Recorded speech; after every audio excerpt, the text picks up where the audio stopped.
Ngayon, marami kasi sila, ano dapat ang gawin natin? Di, patayin natin yung mga senador ngayon para mabakante.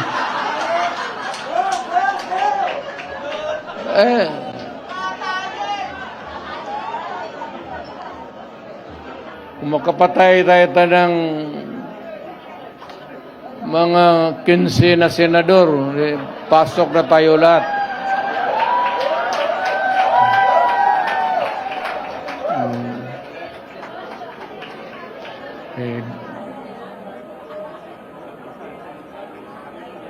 Pero kawawa naman. Pero nakakainis kasi yung, hindi naman lahat. Pero, sabi nga, talking of opportunities, the only way to do it is to pasabugin na lang natin yung ano.